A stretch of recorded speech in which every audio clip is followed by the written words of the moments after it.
What's going on, guys? Evan the Xenogears enthusiast here, bringing you a little Dark Souls gameplay. This is going to be right from the start of the character creation screen, obviously.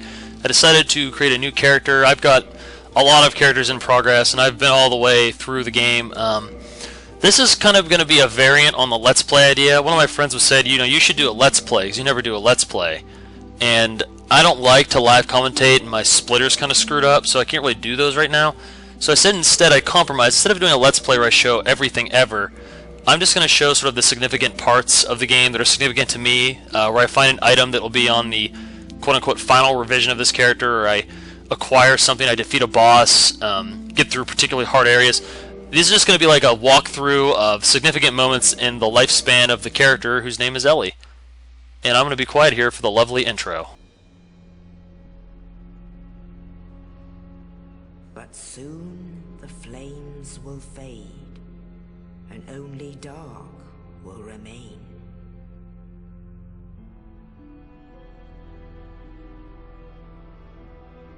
Even now, there are only embers, and man sees not light, but only endless nights.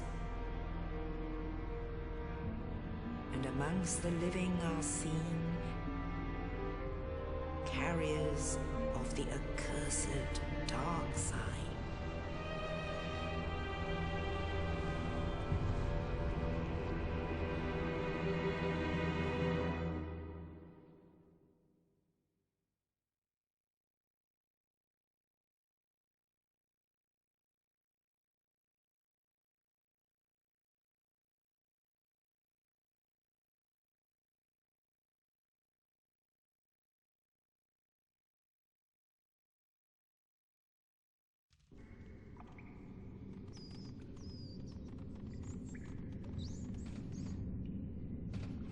Yes, indeed.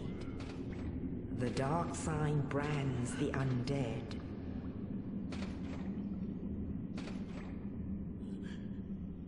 And in this land, the undead are corralled and led to the north.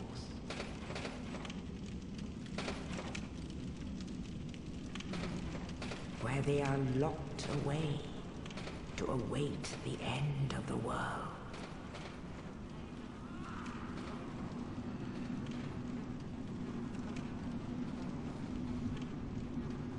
This is your fate.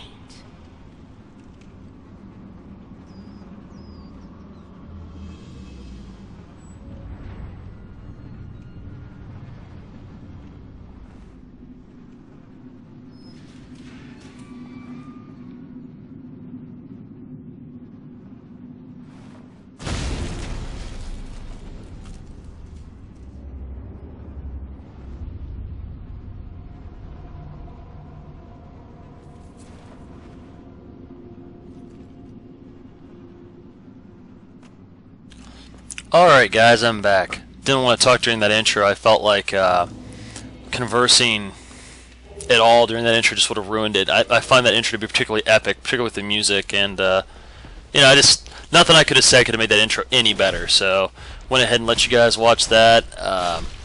It'll be up in high def, of course, so if you're like me and you like to rewatch cool scenes in games over and over, that'll be your chance. So a little bit about how this character came about. Elly is going to be a faith-based PvE with a little bit of hybrid PvP action.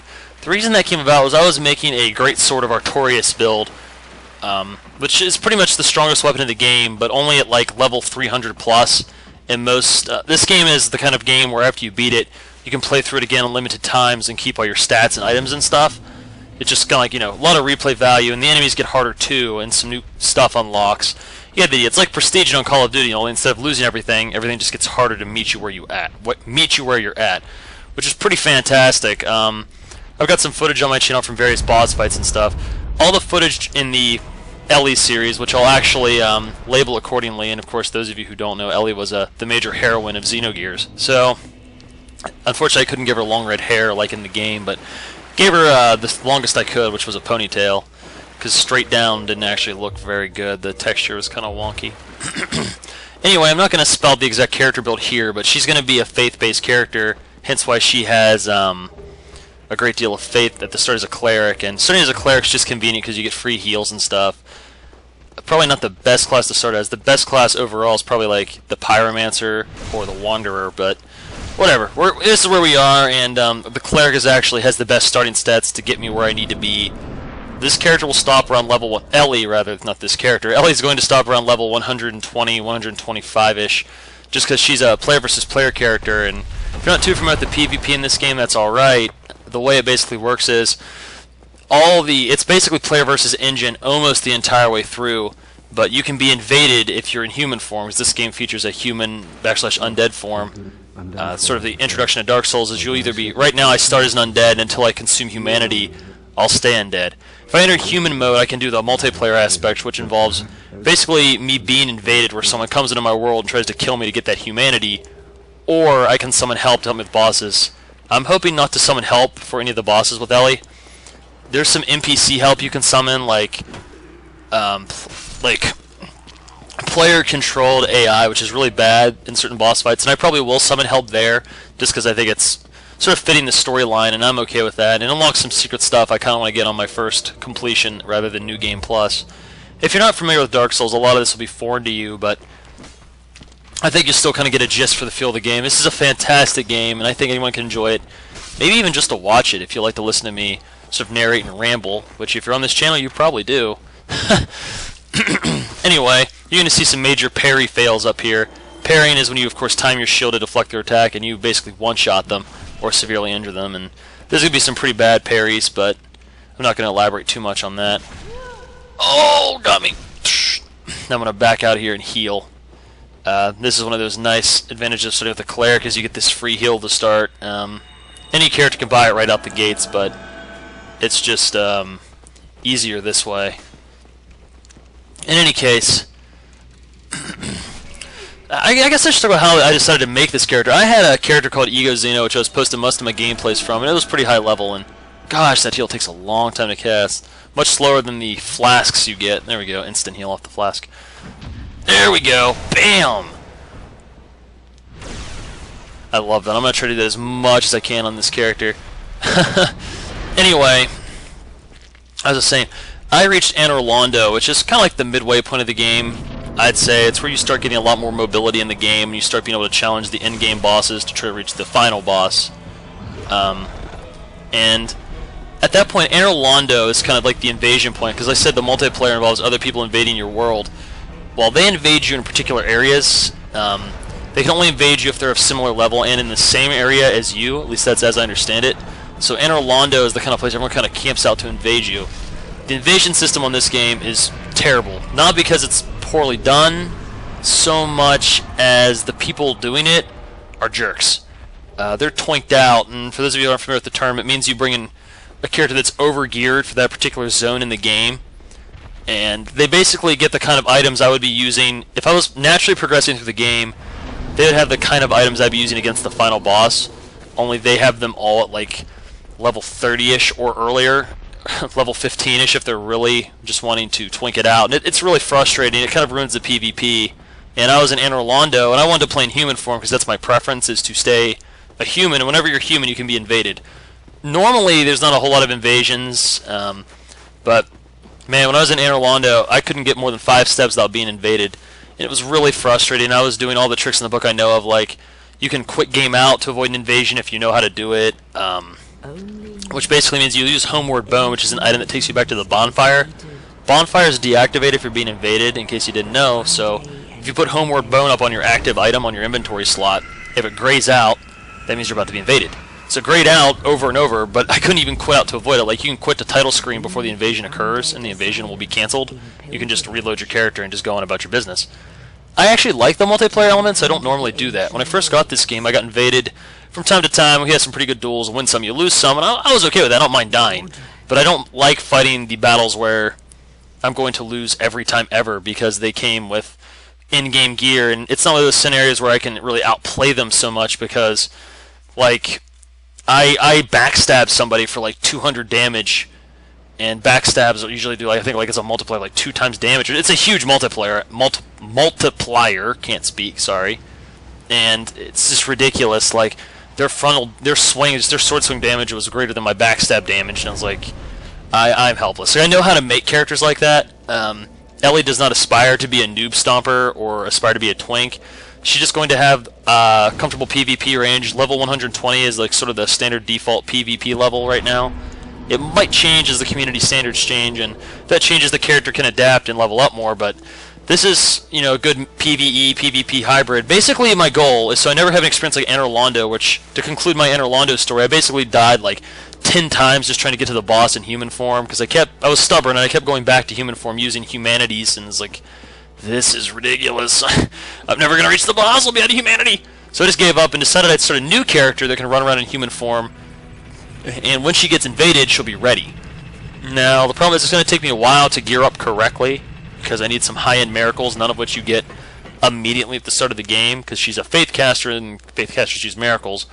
But I will get there, and when I do, I will play in human form every minute ever, and I will actually have a chance against the invading idiots, and I'll also be able to kill the monsters. So everything will be great, and I'm really going to enjoy uploading these commentaries. In future installments, I'll probably won't always talk about Dark Souls, but often talk about some Modern Warfare 3 stuff. And I do have more Modern Warfare 3 videos coming, and I know most of you are here for those, but I got to get some variety in my gaming life. You notice a lot of the commentators who upload significant amounts of videos usually have another game they play. I do as well. I just don't upload as much as they do because I don't have the time, the patience, and I'm not financially compensated. So I play when I can. So hopefully you guys will find some joy in this, and maybe I'll pick up some Dark Souls subscribers, because I intend to really put a lot of Dark Souls up here. Like, I will outline every significant part of this character's life.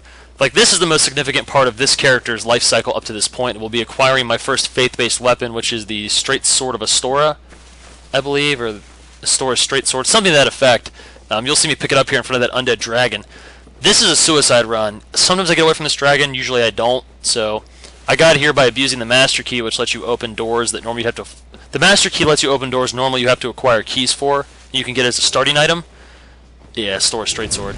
So I just decided I'd go in here and grab a quick overpowered faith weapon early game, and got blasted by the dragon. So now I've just got to go back and recover my souls and stuff. For those of you that don't know, when you die, if you can reach the point where you died, you get everything you lost back. If you can't get there and you die again, you just lose it. It's like Diablo 2 in that respect. Because I think in Diablo you could have like multiple corpses. I don't remember. It's been a long time. That was a great game too. By the way, I'm never going to do like a Let's Play PC game. I'm not a part of the whole PC master race. I have a gaming PC, but I don't use it like I should. It's really tragic. Right now I'm checking the requirements on that sword, because I only intend to get enough strength to use the weapons I intend on using. Dark Souls, you can royally screw up your characters if you don't plan out the stats you want to have, because stat points get really expensive to raise. Leveling up requires souls, buying items requires souls. The only currency in this game is souls, so everything ever is going to revolve around them. Everything you kill drops souls, so it's like a revolving door of resources. You get a lot and you spend a lot. But leveling up gets exponentially more expensive in late game. We're talking over 200,000 souls to level. Eventually we're talking over like 1,000,000 souls to level, so it just gets completely out of control, and it's really important you don't skill in the wrong areas, because there's no way to de-skill. Like, you're stuck with it for life once you do it. So you don't want more strength than you know that you're going to use, so I usually don't raise my strength higher than the weapons I want to equip. And this is like, this is like my 7th or 8th character that went late game, or it's going to go late game, so I already know the kind of weapons I intend to use, and it's all planned out in my head, so I won't make any mistakes, but I always double check to see when I need what strength, because I only raise strength to the point I need it for any given time. Right now, of course, I'm just backtracking to grab my items. These parts won't be like split off into like boss fights and stuff, and I'm once again not going to show everything that happens ever. Just parts of this character's life cycle that are significant, all the way up to the final stage PvP mode engaged, where I'll start going in human form and showing you probably New Game Plus, where I might show the boss fights and stuff and every invasion that occurs, and who knows, maybe I'll invade other people. I don't think I will, though. I'd rather them invade me. That way I can be the defender. They're invading my world, so I have every right to be as jerkish as I want.